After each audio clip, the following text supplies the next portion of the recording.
Hello everyone, it's me, your favorite midwife, Loretta, and you're welcome to today's class on the Ladies Corner. Please, if you are new to our YouTube channel, click on your subscribe button, turn on the notification bell to be notified anytime I post new videos so you don't miss out. Also like, share and drop your comments in the comment section. Please, if you miss out on our previous class on the myth, misconceptions, and truths on the topic of family planning, please I've shared a link in the description section. Do well to check it out. Thank you. In today's class, we'll be looking at the two types of family planning and the various methods under each.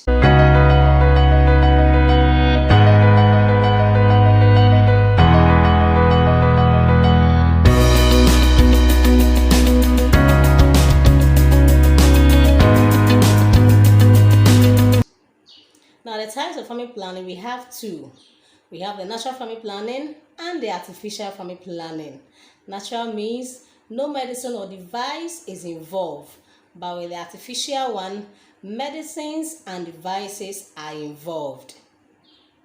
Now, natural family planning. Natural family planning is a form of pregnancy planning that does not involve the use of medicine or device. Rather, it relies on the woman's ability to track ovulation in order to prevent or attain pregnancy. The natural family planning helps an individual or couple to know when to have sexual intercourse by predicting their fertile and unfertile days. Overall, the natural family planning is about 76% effective when used correctly. Now, there are three major classifications or types under the natural family planning. One, we have the periodic abstinence method or the fertility awareness method. Two, we have breastfeeding or lactational amenorrhea method, also known as the LAMP.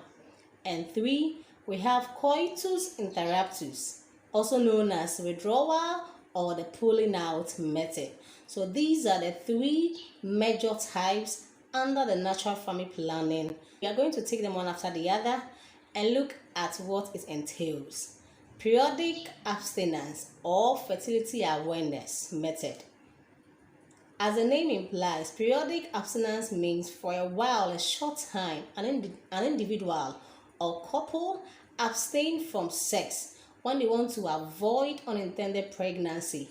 They abstain from sex when they are able to predict their fertile and unfertile days. During the woman's menstrual cycle, the female hormones estrogen and progesterone is known to cause observable effects and symptoms. Now, estrogen is known to produce alteration in the cervical mucus produced by the cervical gland.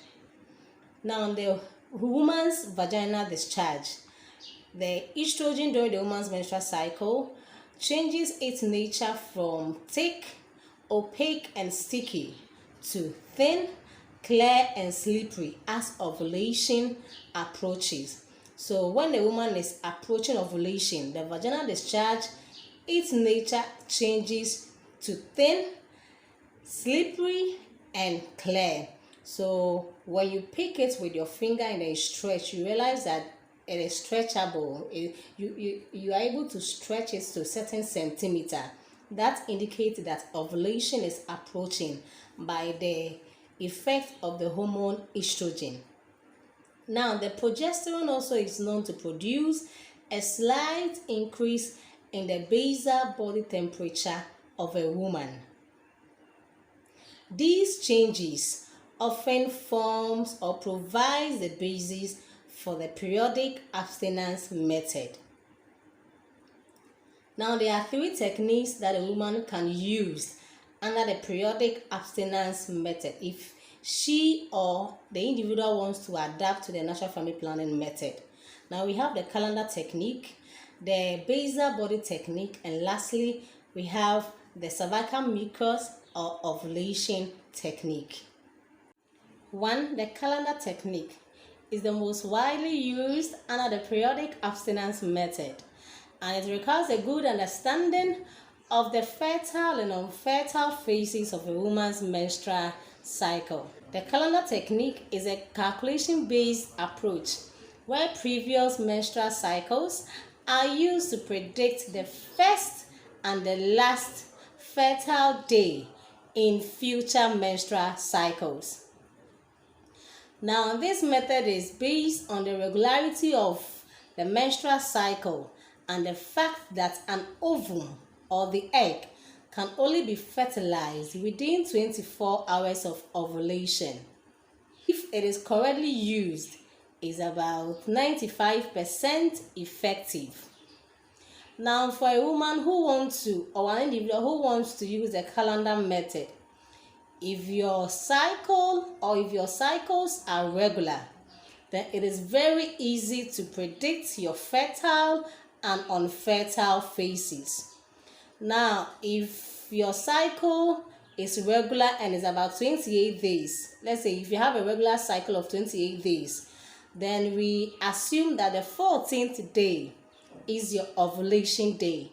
Now, 3 to 4 days before the 14th day and 3 to 4 days after the 14th day are your fertile phases. So if you have a regular cycle of 28 days, it is very easy to predict when you are ovulating, because the 14th day, which is the peak, is your ovulation day. Now, for your fertile days, we say it is 3 to 4 days before the 14th and 3 to 4 days after the 14th. So these are your fertile phases within your menstrual cycle. Now, for women who have irregular menstrual cycle, we always advise that you record your menstrual cycles over 6 to 8 months. At least you can record it for 6 months, your menstrual cycles. You should be able to identify the longest cycle and the shortest cycle. So let's say for 6 months, you have cycles like 32, 28, 29, 30, 31. Now you should be able to identify the longest cycle, which is 32, and the shortest cycle, which is 28. Now, for you to be able to predict your fertile phases, we say that you subtract 18 from the shortest cycle, which was 28, and you subtract 11 from the longest cycle, which was 32. Now, when you subtract 18 from 28, you have 10. And then when you subtract 11 from 32, you have 21. So from the 10th day to the 21st day of the menstrual cycle in future, predict your fertile phases. If your menses or your cycles are irregular, that is when we advise that you study your cycle for at least 6 months. You record the longest cycle and the shortest cycle. Now you subtract 18 from the shortest one and you subtract 11 from the longest one. So from the shortest one, when you subtract 18 from 28, you get 10. So the 10th day within your menstrual cycle mark your first day of your fertile phase.